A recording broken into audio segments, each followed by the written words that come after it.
Dengue পরিস্থিতির খবর জানাতে এ পর্যায়ে পাবনা থেকে আমাদের সাথে যোগ দিচ্ছেন সহকর্মী Shahin Rahman.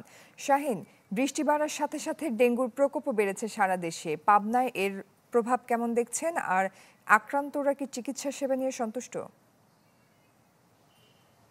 Furniture just smarter, JMG furniture. জয়ী, আসলে গত 3 দিনের যে পাবনার যে পরিস্থিতি যদি বলি, আসলে পাবনার পরিস্থিতি অনেকটাই ভালো। কারণ আমরা ইতিপূর্বে দেখেছি যে প্রতিদিন গড়ে অন্তত 2-3 জন করে আক্রান্ত হতেন, কিন্তু গত 3 দিন ধরে পাবনায় ডেঙ্গু আক্রান্ত কোনো রোগী কিন্তু পাবনা জেনারেল হাসপাতালে ভর্তি হয়নি। আমি এই মুহূর্তে দাঁড়িয়ে রয়েছি পাবনা জেনারেল হাসপাতালের সামনে। তো আমরা যদি একটু দেখাই যে জেনারেল হাসপাতালে এখন পর্যন্ত সকালে আসলে রোগী আসা শুরু হয়নি।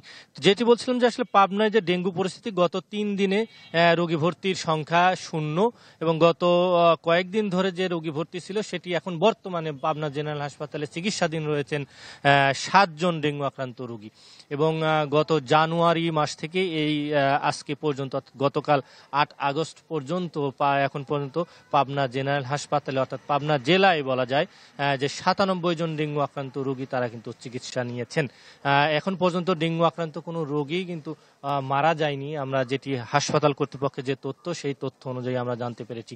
এবং এখন পর্যন্ত আমরা যেটি জেনেছি যে এবং রোগীর স্বজনদের সঙ্গে কথা বলেছি, তারা বলছেন যে আসলে এখন পর্যন্ত তারা এই পাবনা জেনারেল হাসপাতালে ডেঙ্গুর চিকিৎসা নিয়ে অন্তত তাদের কোনো অভিযোগ নেই, অর্থাৎ এখন পর্যন্ত তারা ঠিকঠাকভাবেই তারা চিকিৎসা পাচ্ছেন বলে আমাকে জানিয়েছেন। এবং আমি হাসপাতাল কর্তৃপক্ষের সঙ্গে কথা বলেছি, তারা বলছেন যে আসলে তাদেরও পর্যাপ্ত প্রস্তুতি রয়েছে এবং ডেঙ্গু ওয়ার্ড রয়েছে এবং তারা চিকিৎসা সেবা ঠিক মতোই দিতে পারছেন, এখন পর্যন্ত কোনো সমস্যা নেই। জয়ী। শাহিন, ধন্যবাদ আপনাকে। দর্শক, পাবনার ডেঙ্গু পরিস্থিতির খবর জানছিলাম।